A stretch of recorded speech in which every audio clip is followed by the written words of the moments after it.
Assalamualaikum warahmatullahi wabarakatuh. Bismillahirrahmanirrahim. Alhamdulillahi rabbil alamin wa bihi nasta'in ala umurid dunya waddin.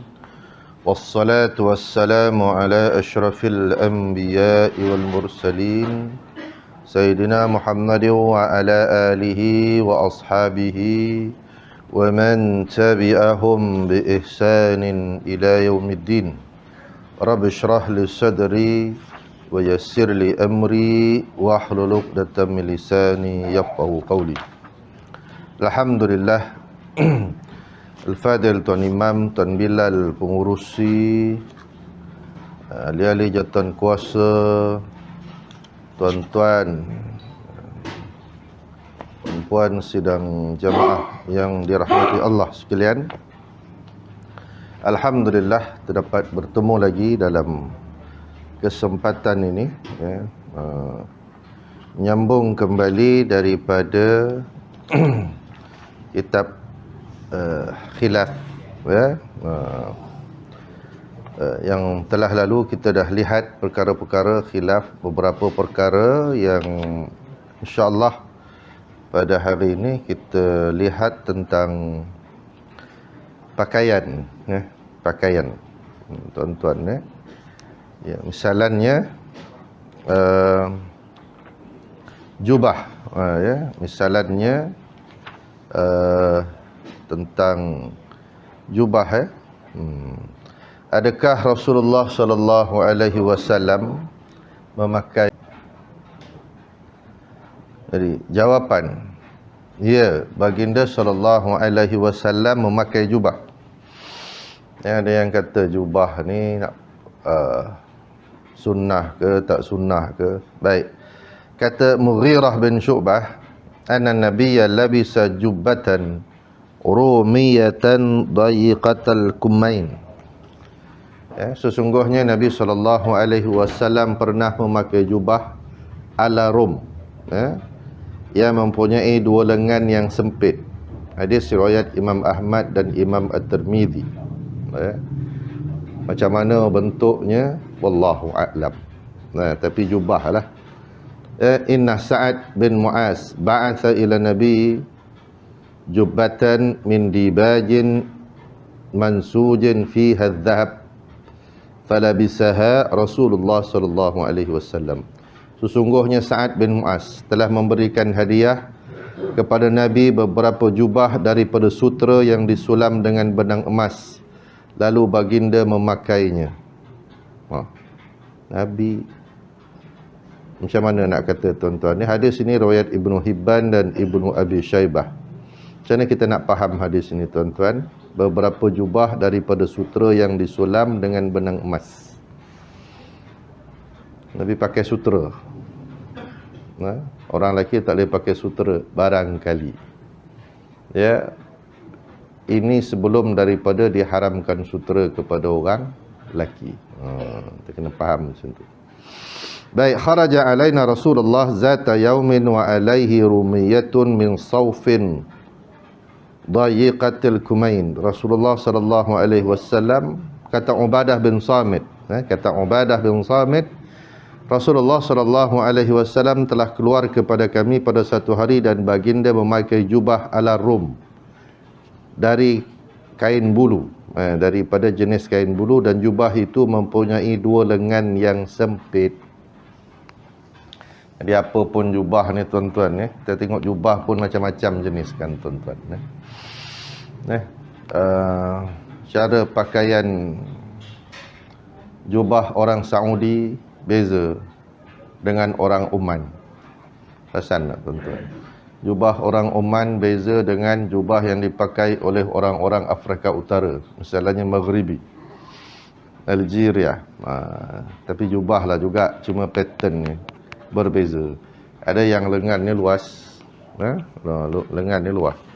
Ada yang lengan sempit, tapi jubah lah juga. Jadi jubah ini adalah pakaian Nabi sallallahu alaihi wasallam. Adakah Nabi memakai kopiah? Jawabnya ya. Nabi pakai kopiah. Daripada Ibnu Umar, kana Rasulullah yalbasu qalan suwatan bayda. Adalah Rasulullah sallallahu alaihi wasallam memakai kopiah putih. Hadis riwayat Imam At-Tabrani. Daripada Aisyah, kata kana Rasulullah yalbasu qalan suwatan bayda la ti'atan.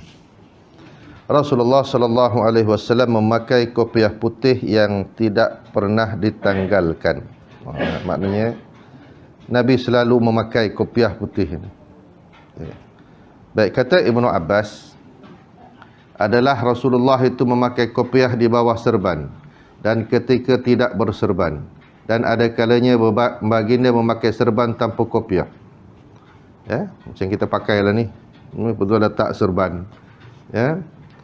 Baginda memakai kopiah buatan Yaman yang putih warnanya, yang disulam dengan bermacam bentuk kembang.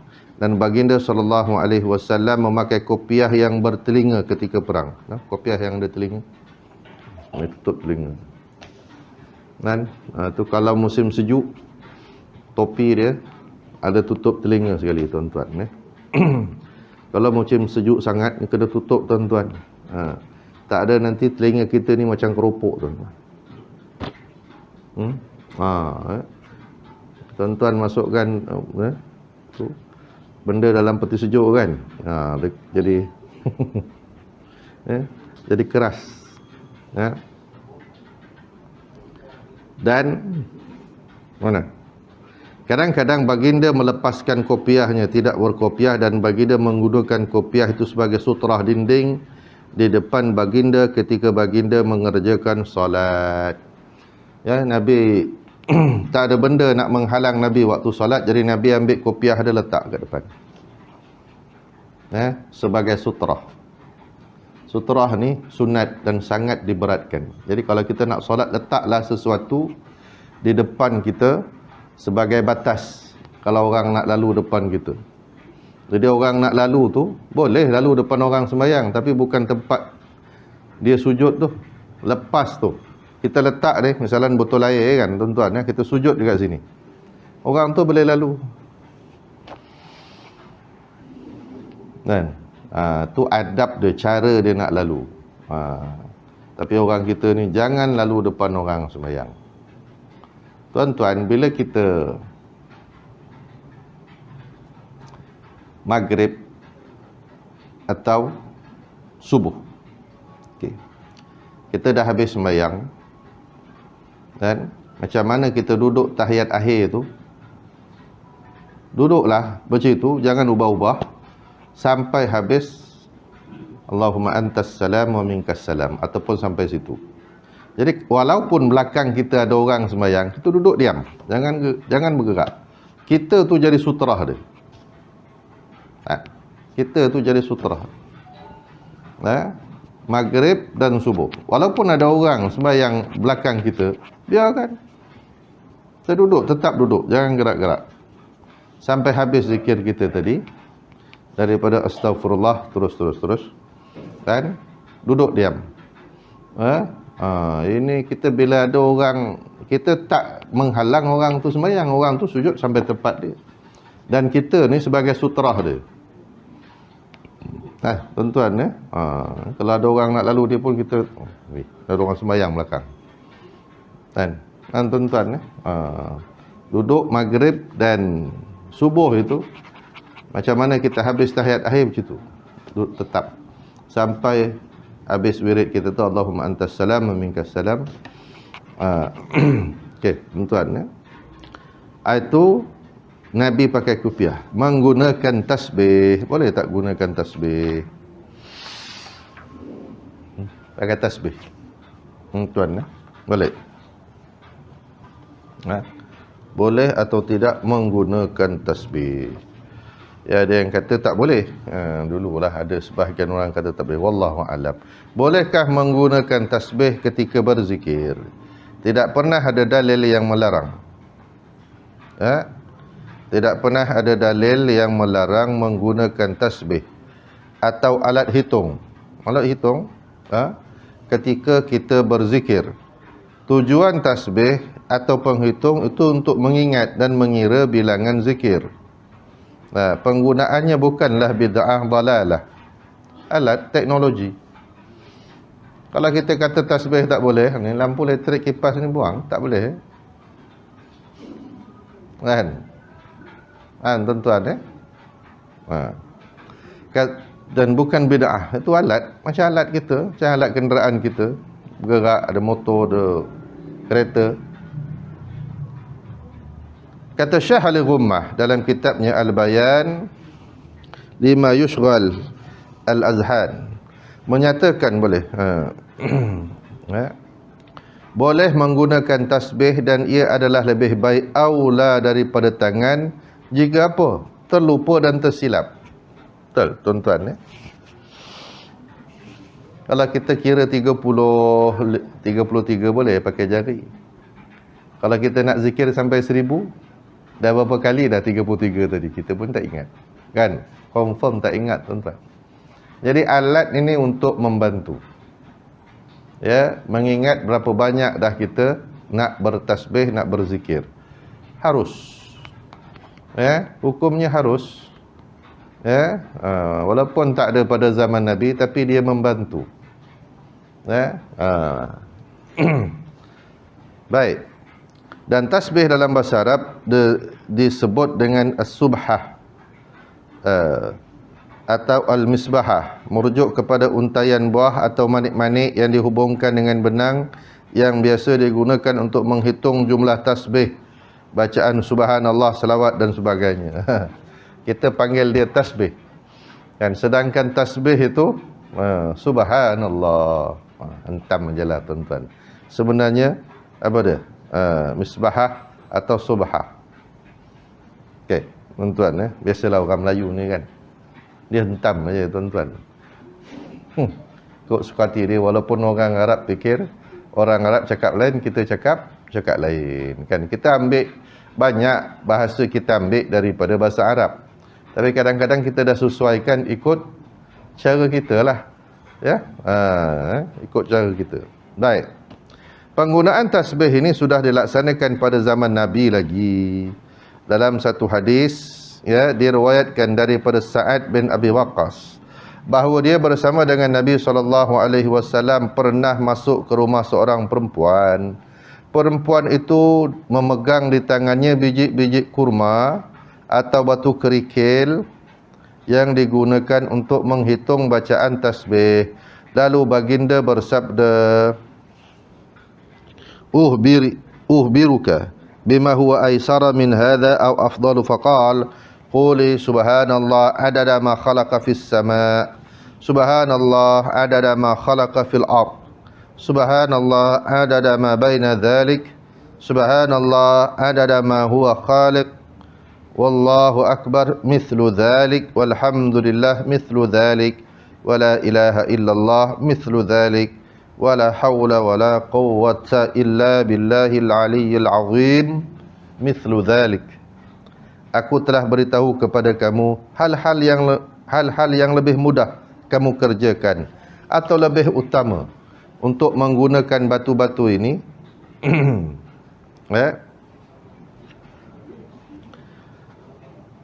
Bacalah Maha Suci Allah sebanyak bilangan makhluk di langit. Maha Suci Allah sebanyak hitungan makhluk di bumi. Maha Suci Allah sebilangan makhluk antara langit dan bumi. Maha Suci Allah sebagai Khalik. Segala puji bagi Allah, seperti itu pula bilangannya. Tiada Tuhan melainkan Allah. Seperti itu juga Allah Maha Besar, seperti itu pula. Dan tiada daya upaya dan kekuatan melainkan Allah, seperti itu pula. Ya. Hadis riwayat Imam At-Tirmidzi. Baik. Kata itu Nabi tengok orang tu sedang berzikir dengan batu-batu. Baik. Dalam Nushah Al-Fikri fi Sabah Al-Dhikri, Abul Hasanat Abdul Hayy bin Muhammad Abdul Halim Al-Laknawi memberikan komen. Hadis ini menyatakan bahawa Rasulullah tidak mengingkari. Nabi tak marah perempuan tadi tu guna batu. Baginda hanya bermaksud untuk memudahkan dan meringankan perempuan ini serta memberikan tuntutan bacaan yang umum dalam tasbih yang memiliki keutamaan yang besar. Okey, satu. Dan para sahabat juga sudah biasa menggunakan biji-biji atau kerikil untuk memudahkan menghitung zikir pada setiap hari. Dan baginda tidak melarang pun. Jadi penggunaan zikir, tasbih itu, kita panggil tasbih lah. Harus, tuan-tuan. Oleh itu penggunaan tasbih untuk berzikir bukanlah bid'ah dalalah. Jika ia sesat, baginda dah pasti larang sahabat. Tak bagi. Itu dulu batu, biji tamar, sekarang dah canggih dengan alat, kan? Macam-macam lah elektronik, makin benda makin kecil, kita boleh kira bukan setakat 1000, sejuta bang kali kot. Puluh ribu kot bang kali kan. Baik, jadi itu memudahkan untuk kita beribadat. Harus. Oleh itu penggunaan tasbih bukanlah satu yang sesat sebab Nabi tidak melarang. Tambahan pula, ada beberapa amalan yang ditentukan bilangan dia. Misalnya apa dia? Subhanallah 33 kali, Alhamdulillah 33 kali, Allahu Akbar 33 kali, La ilaha illallah 100 kali, atau 70,000 kali, dan amalan-amalan lain. Banyak daripada tak ada apa-apa, tuan-tuan, kita zikir, tuan-tuan. Daripada melengung, sembang hari-hari, pagi, petang, siang, malam, sembang. Apa dapat? Kalau ada hal perlu, boleh. Kalau tak ada, tak payah. Tuan-tuan, masa semakin suntuk, tuan-tuan. Amal kita masih tak cukup. Tak tahulah kalau ada orang boleh declare, saya amalan dah cukup ustaz, saya boleh mati bila-bila. Tu memang saya tabik. Saya amalan dah cukup ustaz. Ustaz yang tak cukup, tak apalah. Saya boleh mati bila-bila. Tu tak apa, tuan-tuan, tabik. Kan? Nampak, tuan-tuan? Itu amalan tak cukup. Banyak benda tak selesai. Kita banyak buang masa. Baik. Dan amalan-amalan lain, jika tidak ada tasbih atau alat penghitung, jadi susahlah orang nak zikir yang banyak-banyak. Kalau setakat 10 pakai jari boleh. 100 pun kadang kita kira cukup dah 100. Padahal kita rasa dah cukup dah, kan? Jadi banyak riwayat menunjukkan bahawa para sahabat Nabi SAW dan kaum salaf yang saleh pun menggunakan biji kurma, batu-batu kerikil, simpulan-simpulan benang dan sebagainya untuk dijadikan alat. Tiada seorang pun yang berani menyalahkan dan membida'ahkan sesat mereka. Ada simpulan benang. Jadi benang tu diikat pada bunjul kan, 1, 2, 3. Okay. Ada yang guna biji kurma, ada yang gunakan batu. Imam Ahmad bin Hanbal rahimahullah dalam musnadnya meriwayatkan ada seorang sahabat yang bernama Abu Safiyah yang menghitung zikirnya dengan batu. Zikir itu dengan batu. Dan riwayat ini hadis ini juga diriwayatkan oleh Imam Al-Baihaqi dalam Mu'jam As-Sahabah. Dia rekodkan. Abu Safiyah maula Nabi. Dia ni maula, pembantu Nabi. Menghamparkan selembar kulit, kemudian mengambil satu bekas kain yang dijahit berisi batu-batu, lalu duduk berzikir hingga tengah hari.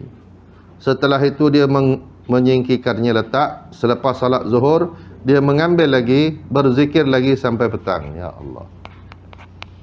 Dia zikir sampai dekat zuhur, tinggal sembahyang zuhur, zikir lagi sampai petang. Ya Rabb. Masya Allah, tuan-tuan, orang yang boleh zikir gitu. Abu Daud meriwayatkan pula, Imam Abu Daud meriwayatkan bahawa Abu Hurairah radhiyallahu an mempunyai satu bekas berisi batu kerikil. Dia duduk di atas tempat tidurnya sambil ditunggu oleh seorang hamba sahaya perempuan berkulit hitam. Abu Hurairah berzikir dan menghitungnya dengan batu-batu kerikil yang berada dalam bekas. Apabila batu-batu itu habis digunakan, hambanya menyerahkan kembali batu itu. Zikir satu-satu, masukkan dalam bekas. Ya? Habis, hamba dia bagi lagi. Zikir lagi. Abu Syaibah juga menggunakan hadis Ikrimah yang menyatakan bahawa Abu Hurairah mempunyai seutas benang. Ya, dengan simpulan 1000 simpulan. Dia akan tidur setelah berzikir 12,000 kali. Allahu Akbar. Dia benang tu diikat, simpul 1000. Jadi lepas 12,000 baru dia tidur. Masya Allah, tuan-tuan ni. Kita nak tidur, pegang YouTube. Handphone itulah teman kita sampai kita tidur. Jadi last sekali kita pun mimpi masuk dalam YouTube tadi. Kan tuan-tuan ya? Tidur sambil pegang handphone tu, Masya Allah. Sibuk benar tuan-tuan. Tidur sambil pegang handphone tu. Kan, punyalah sibuk. Bukan siang tuan-tuan. Kalau siang kat pejabat buat kerja, yalah kan, tertidur kan. Banyak urusan telefon sana, telefon orang ni. Ini malam tuan-tuan. Tinggallah. Kalau tidur tu pegang tasbih tu boleh tahan lagi. Ya? Tapi tak apalah, dia dengar YouTube tu, dia dengar ceramah tuan-tuan. Sangka baik je lah. Ke dia tengok Netflix, tak tahu. Kan? Ya? Baik. Abu Syaibah pun menyatakan bahawa Sa'ad bin Abi Waqqas menghitung zikirnya dengan batu kerikil atau biji tamar. Demikian juga Abu Sa'id Al-Khudri. Jadi siapa dia? Abu Sa'ad, Sa'ad Abi Waqqas, Abu Sa'id Al-Khudri, apa lagi? Ikrimah, Abu Hurairah. Sahabat-sahabat ni ada cara dia nak menghitung zikir tuan-tuan. Dalam kitab Manahil Al-Musalsalah, Abdul Baqi menyebutkan satu riwayat yang menyatakan bahawa Fatimah binti Al-Husain radhiyallahu an mempunyai benang yang banyak simpulannya untuk menghitung zikir. Benang tu dia simpul, bak hitung zikir. Dalam kitab Al-Kamil Al-Mubarrad menyatakan bahawa Ali bin Abdullah bin Abbas radhiyallahu anhum mempunyai 500 butir biji zaitun. Setiap hari dia menghitung rakaat solat sunatnya dengan biji sehingga orang menyebut namanya Zu Nafatat. Ya. Apa dia? Sampai 500 biji tamar tadi, bukan biji tamar, biji zaitun. Ya. Tahu buah zaitun kan tuan-tuan? Biji dia warna hitam. Yalah. Kan biji dia bulat. Beza dengan biji tamar. Okey. Dia hitung tu apa dia? Untuk menghitung solat dia. Makna dia solat satu hari 500 kali. InsyaAllah. 500. Tuan-tuan jauh beza dengan kita, masya-Allah. Abul Qasim At-Tabari dalam kitabnya Karamatul Awliya menyatakan ramai sekali orang yang mempunyai karamah menggunakan tasbih untuk menghitung zikir. Antaranya ialah Syekh Abu Muslim Al-Khawlani. Ya. Kata Imam At-Tabari, Abul Qasim At-Tabari ini, orang-orang saleh, ahli-ahli sufi ini, dia kalau salat, dia kalau berzikir, menghitung zikir, dia gunakan tasbih. Jadi tasbih ini bukan suatu yang asing kepada kita, walaupun ataupun penggunaan hari inilah tuan-tuan dengan alat, kan, dengan apa cara kita nak menghitung tu. Dulu yang besar tu kan, yang macam besi, tik tik tik tik. Perasan tak tuan-tuan? Pramugari guna buat kira orang dalam kapal terbang. Tuan-tuan tengok, kan, dia tik tik tik tik tik. Saya percaya, ya, ramai yang tak tengok alat tu, dia tengok pramugari yang ngetik. Dia bukan tengok alat tu. Dia tengok pramugari yang ketik tu. tuan-tuan. Ya Rabb. Baik. Syekh Muhammad bin Alan As-Siddiqi membahaskan penggunaan tasbih dalam kitabnya Iqad Al-Mashabih fil Masyru'iyyah Ittikhas Al-Masabih.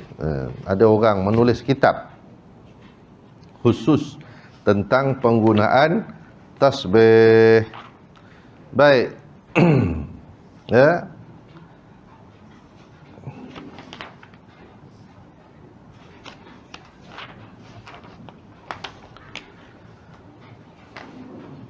Masuk kepada penggunaan, masuk kepada kelebihan-kelebihan malam.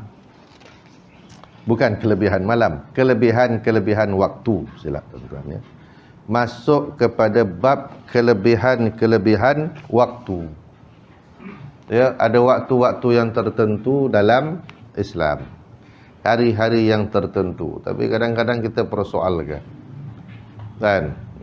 Jadi fadilat waktu. Hari Jumaat, malam Jumaat, ada kelebihan dah tu. Kan? Apa kelebihan malam Jumaat? Tapi orang kita malam Jumaat tak ada lah. Yalah, alhamdulillah dia baca Yasin, bagus lah tu. Memang ada kelebihan. Ya. Tapi kalau nak berbomoh pun malam Jumaat. Itu satu masalah. Kan? Malam lain tak boleh. Kan? Nampak tuan-tuan? Baik. Fadilat waktu. Kelebihan malam nisfu Sya'ban. Ya. Lambat lagi nisfu Sya'ban ni tuan-tuan. Ya. Baik. Sekarang baru bulan Safar. Lepas ni Rabiul Awal. Bulan kelahiran Nabi SAW. Baik. Apakah ada kelebihan pada malam nisfu Sya'ban? Ada lebih. Al-Hafiz Al-Muhaddith Syekh Salim As-Sanhuri Al-Maliki telah menulis risalah yang sangat berguna dalam menerangkan dan membincangkan kelebihan malam ini. Dalam kitabnya Risalah Al-Kashfu Wal Bayan an Fadail Lailatul Nisfu min Sya'ban. Kitab ini kemudian diterjemahkan dalam bahasa Melayu oleh Syekh Muhammad Fuad Kamaluddin Al-Maliki dengan tajuk Kelebihan Malam Nisfu Sya'ban. Okey. Diterjemahkan. Apa kelebihan malam nisfu Sya'ban? Ramai orang buat tak heran. Baik. Nisfu Sya'ban terhasil daripada perkataan nisfu bermaksud setengah, manakala Sya'ban bulan yang ke-8 daripada bulan Islam. Ibnul Manzur dalam Lisanul Arab menyebutkan Tha'lab berkata, sebahagian ulama berkata, innama sumiya Sya'ban Sya'banan li'annahu sya'aba ay dhahara baina syahrai Ramadan wa Rajab. Sesungguhnya Sya'ban dipanggil Sya'ban kerana dia adalah sya'ab, berarti menonjol di antara dua bulan, Ramadan dan Rajab. Ya, bulan Ramadan dan Rajab itu ada tengah-tengahnya bulan Sya'ban. Tapi kalau kita bulan Sya'ban ini bulan apa tuan-tuan? Bulan Sya'ban, bulan orang buat tahlil arwah. Kan? Siang malam makan tuan-tuan. Lepas Zuhur tahlil, lepas Asar pun ada tahlil, lepas Isyak pun ada tahlil lagi. Kan? Itu bulan Sya'ban. Itu orang kita lah. Dalam risalah, dalam Radah al-Ulama, ada disebut, atadruna lima sumya Sya'ban? Qalu Allah wa rasuluhu a'lam. Qala innahu yatasha'ab fihi khairun kathir. Ya, kata Nabi,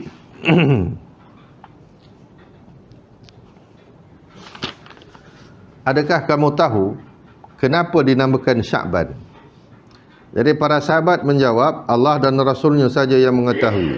Kata Nabi, kerana ia bercabang-cabang, amat menonjol padanya kebaikan yang banyak.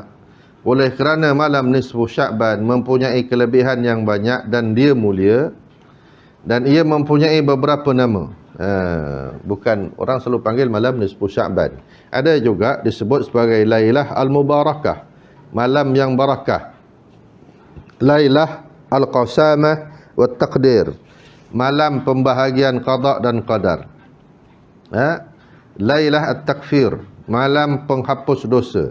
Lailah al-ijabah, malam diperkenankan doa. Lailah al-hayah, malam yang hidup, iaitu hatinya hidup. Hatinya dihidupkan oleh Allah agar tidak lupa kepadanya. Lailah asy-syafa'ah, malam syafaat. Lailah al-bara'ah, malam pelepasan daripada api neraka. Lailah al-barakah, malam penuh keberkatan. Lailah at-ta'zim, malam yang agung. Lailah al-qadr, malam penentu. Lailah al-ghufran, malam pengampunan. Lailah al-itq minan nar, malam pelepasan daripada api neraka. Eid al-malaikah, malam hari raya kepada malaikat. Ada yang sebut ini disebut dalam kitab kelebihan malam nisfu Sya'ban. Rupanya malam hari raya malaikat tu nisfu Sya'ban. Malaikat malam hari raya dia lah, tuan-tuan ya. Ada pula yang nanti kata itu malaikat punya, kita boleh sambut ke ustaz pula dah. Jadi apa nak buat, tuan-tuan? Satu hadis daripada Muaz bin Jabal, kata Nabi, yattali'ullahu ila jami'i khalqihi lailatan nisfi minasy sya'ban fayaghfiru li jami'i khalqihi illa li musyarik aw musyahin. Allah melihat kepada makhluknya pada malam nisfu Sya'ban, lalu dia mengampunkan seluruh makhluknya melainkan orang musyrik, yakni yang menyekutukan Allah, dan musyahin, orang yang suka bermusuhan. Hadis ini diriwayatkan oleh Imam Ahmad dalam musnadnya, diriwayatkan juga oleh Ibnu Majah, At-Tabrani dan Ibnu Hibban dalam sahihnya. Berapa ramai yang meriwayatkan hadis ini, tuan-tuan. Malam nisfu Sya'ban ni Allah Ta'ala melihat kepada para hamba-Nya. Jadi sebab itu nama-nama malam nisfu Sya'ban ni banyak. Jadi hidupkan malam nisfu Sya'ban. Menghidupkan malam nisfu Sya'ban dengan segala macam amal. Nanti tengoklah apa yang boleh dibuat, tuan-tuan. Baik, kata Sayyidatina Aisyah, hadis ini panjang sikit. Aku pernah ditinggalkan oleh Nabi pada satu malam, lalu aku keluar untuk mencari Nabi. Pada waktu itu Nabi sedang berada di Baqi' dalam keadaan kepalanya mendongak ke langit. Aisyah cari Nabi, Nabi ada kat Baqi'. Baqi' ni mana? Kubur. Kan, tu yang saya sebut tu. Nabi kubur malam, tuan-tuan. Orang kita pergi kubur malam-malam buat apa, tuan-tuan? Tentu nak cari nombor. Dululah, tuan-tuan, dulu. Kan? Ya Allah. Berani pula tu. Baik. Nabi pergi ke Baqi' dalam keadaan kepalanya, kata Aisyah, mendongak ke langit. Baginda bertanya, wahai Aisyah, adakah kamu takut sekiranya Allah murka kepada kamu dan Rasulnya? Aku menjawab, itulah yang aku tidak mahu, tapi aku menyangka engkau pergi ke rumah isteri-isterimu yang lain. Lalu baginda bersabda, sesungguhnya Allah menurunkan rahmatnya ke langit dunia pada malam nisfu Sya'ban, lalu dia mengampunkan hamba-hambanya lebih banyak daripada bilangan bulu-bulu kambing Bani Kilab. Hadis riwayat Imam Ibnu Majah, Darul Qutni dan Imam Ahmad. Pada malam nisfu Sya'ban Allah Ta'ala mengampunkan dosa hambanya. Sebab itu dipanggil Lailatul Ghufran, malam keampunan.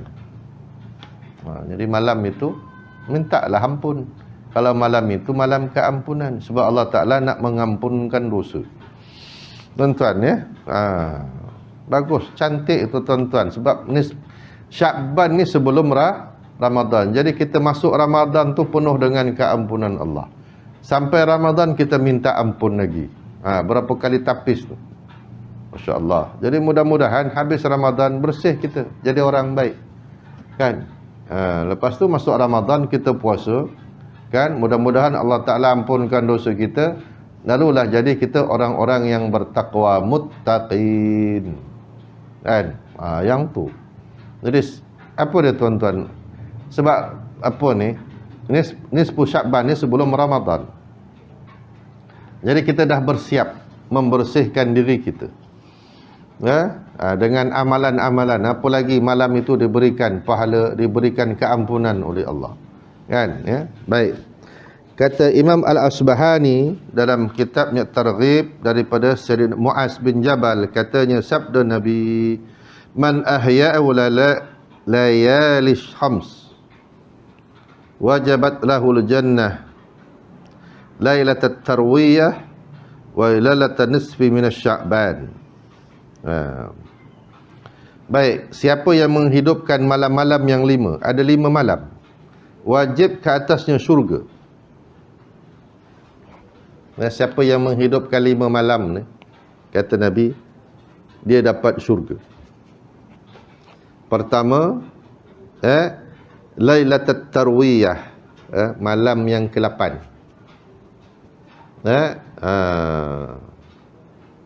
Malam ke-8 daripada bulan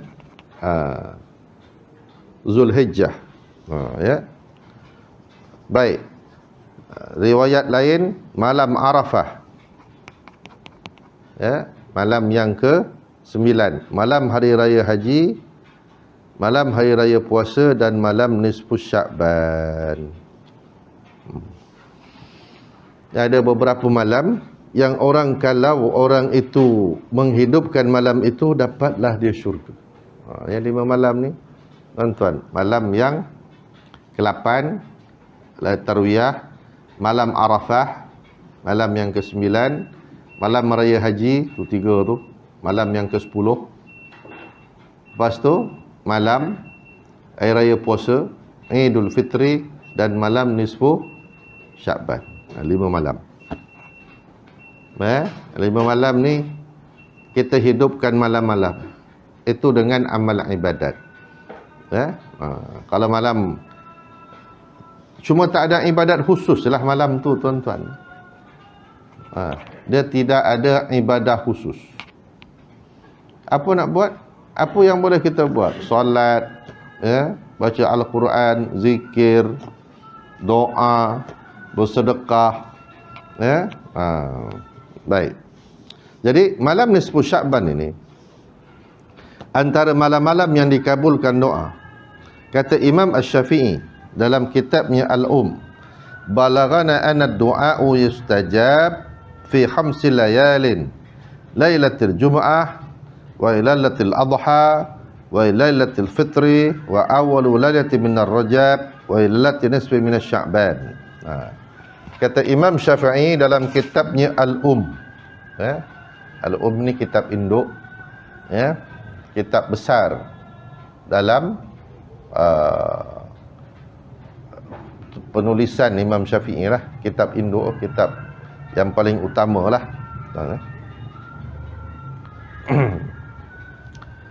Telah sampai kepada kami bahawa dikatakan sesungguhnya doa itu dikabulkan pada 5 malam. Ada 5 malam yang doa dikabulkan. Pertama, malam Jumaat. Malam Jumaat. Jadi sebab tu malam Jumaat tu kita ambil kelebihan dah, tuan-tuan. Kita baca Yasin, tahlil, kita berdoa. Bukan hanya pada waktu maghrib, tuan-tuan. Tengah malam tu, 2/3 malam bangun. Kita doa lagi, tahajud lagi. Okay. Kemudian malam hari raya Idul Adha, malam hari raya Idul Fitri. Malam hari raya tu sebenarnya malam yang doa mustajab. Habiskan masa kita malam itu berdoa, bukan main mercun. Kita habiskan malam itu dengan mercun lah, apalah, kan? Okey. Malam pertama bulan Rejab. Ni tak pernah jumpa ni, tuan-tuan.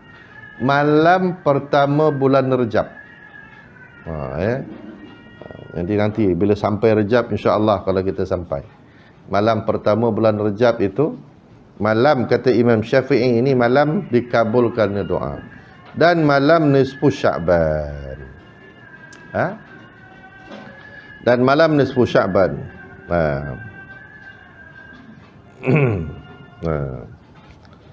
Baik. Kata almarhum Syekh Ahmad bin Mat Said, Mufti Negeri Sembilan, wali tuan-tuan, ada karamah. Syekh Ahmad Said ni, orang panggil dia Syekh Ahmad Said, Mufti Negeri Sembilan dulu. Tahu tuan-tuan, dia yang membacakan doa pada pagi 31 Ogos 1957 tu. Dia yang baca doa. Sebelum tu azan. Azan itu dilaungkan oleh Tan Sri Hasan Azhari. Kenapa dia pilih tarikh 31 Ogos? Siapa yang pilih tarikh tu? Syekh Ahmad Badawi.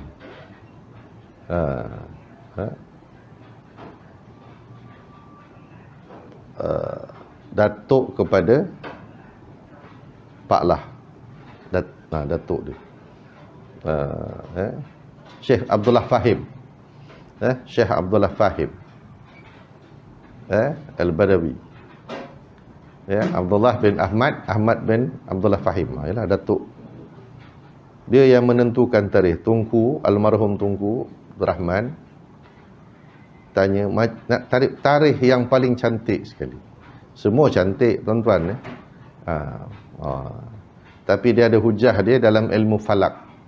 Sebab tu dia pilih tarikh 31 Ogos. Dan apa dia tuan-tuan, dan 3 orang ulama ni ada peranan yang penting dalam menentukan kemerdekaan. Dia nak pilih tarikh, nak buat semua tuan-tuan, masya-Allah. Baik, kata almarhum Syekh Ahmad ini dalam kitabnya Tuhfah Al-Awtan wal Al-Ikhwan, di sisi ulama kita ahlu sunnah wal jamaah, di sisi ahlu sunnah kita ni, kelebihan malam nisfu Sya'ban adalah sabit melalui beberapa hadis yang boleh dijadikan dalil dan hujjah dalam bab fadail.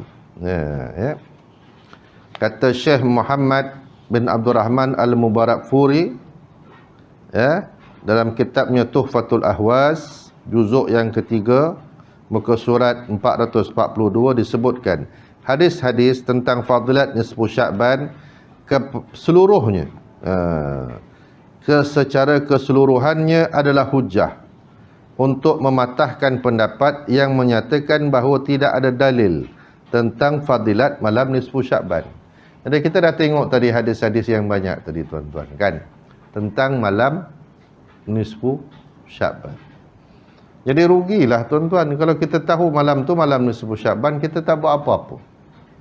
Paling tidak kita berdoa, kan. Orang kita malam nisfu Sya'ban tu kan bagus tuan-tuan, baca Yasin, tahlil, kita doa. Tak cukup doa tu, nanti malam, tengah malam bangun doa lagi, zikir lagi, cara menghidupkannya. Dalam kitab Lataif Al-Ma'arif diriwayatkan daripada Nauh Al-Bakali, sesungguhnya Sayyidina Ali keluar pada malam nisfu Sya'ban, maka banyak kali keluar pada malam itu, dan Ali memandang ke langit. Lalu dia berkata bahawanya Nabi Daud telah keluar pada satu malam, dan pada ketika itu baginda melihat ke langit. Dia pun berkata, sesungguhnya pada ketika ini tidaklah seorang berdoa kepada Allah melainkan diberikan keampunan kepadanya. Sayyidina Ali kata malam tu malam untuk keampunan, dia minta ampun. Para tabi'in di negeri Syam, tabi'in ini anak-anak murid kepada para sahabat di Syam, seperti Khalid Al-Ma'dan, Makhul, Luqman bin Amir dan lain-lain. Tabi'in ni apa sifat tabi'in ni? Dia membesarkan, mereka ni membesarkan malam nisfu Sya'ban dan bersungguh-sungguh melakukan ibadah. Daripada mereka ini, orang ramai selepas itu mengikut perbuatan diorang ni, para tabi'in ini, kerana ada kelebihan dan kebesaran malam itu. Antara yang setuju dalam membesarkan malam ini adalah sekumpulan ahli-ahli ibadah di Basrah. Basrah di Iraq. Yang tadi ini, yang banyak beramal ini di Syam. Walau bagaimanapun, sebahagian ulama-ulama Hijaz mengingkari, termasuk Atha, Ibnu Abi Malikah, Abdul Rahman bin Zaid bin Aslam. Ada yang tak buat,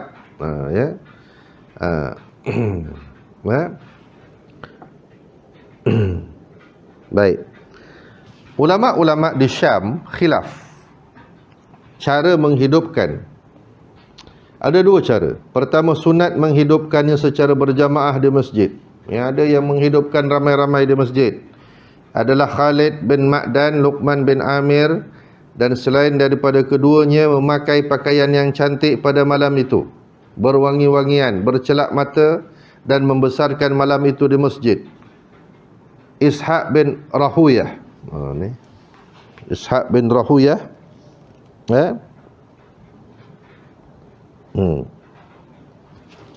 apa dia? Bersetuju. Dia ni periwayat hadis dengan cara mereka dan menyatakan bahawa membangunkan malam-malam itu di masjid secara berjamaah bukanlah bid'ah. Bukan bid'ah. Tapi orang kita tak adalah malam tu ramai-ramai kat masjid, maghrib je lah kan. Lepas tu habis dah. Maghrib, isyak, makan balik.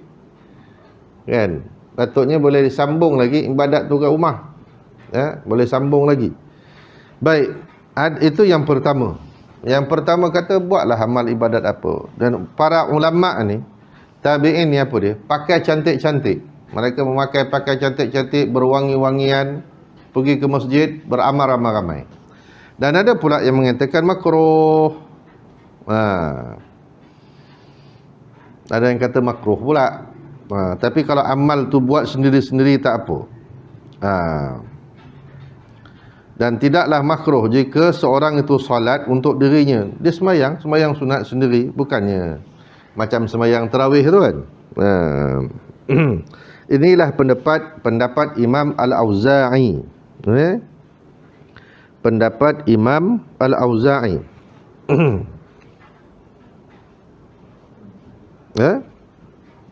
Baik. Jadi boleh tak boleh tuan-tuan ya? Harus sunat. Khusus malam tu tak ada solat khusus ya.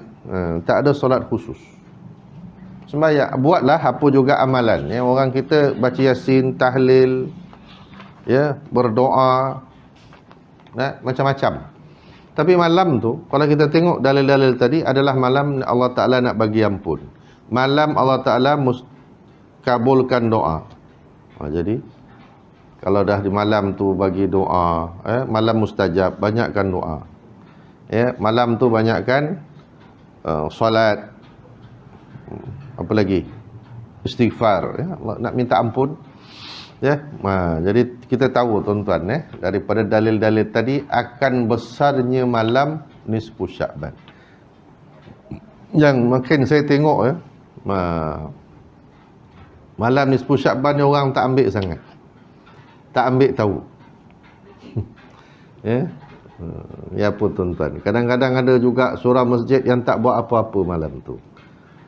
Kalaulah tu yang saya tengok tuan-tuan kalaulah orang-orang masjid, ahli-ahli masjid, tuan kuasa tak buat, yang tak jatuh kuasa, yang bukan ahli, lagilah tak buat tuan-tuan. Paling tidak buat, maka adalah orang akan ikut, kan? Kalau tak buat, tak adalah. Malam tu tidak dihidupkan.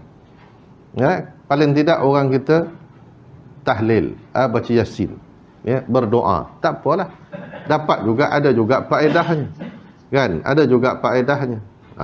Sebab rugi kalau malam itu berlalu begitu sahaja, tuan-tuan.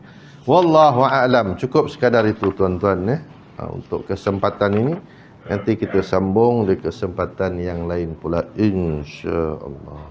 A'udzu billahi minasyaitonir rajim. Bismillahirrahmanirrahim. Allahumma aghnina bil ilmi wa dhayyina bil hilmi wa akrimna bit taqwa wa jammilna bil afiyah. Rabbana atina fid dunya hasanah wa fil akhirati hasanah wa qina adzaban nar. Sallallahu ala sayyidina Muhammad wa ala alihi wa sahbihi ajma'in. Walhamdulillahi rabbil alamin. Amin. Wallahu ta'ala a'lam. Assalamualaikum warahmatullahi wabarakatuh. تبنا إلى الله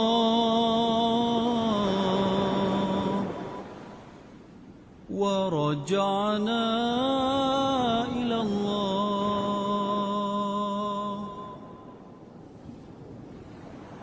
وندمنا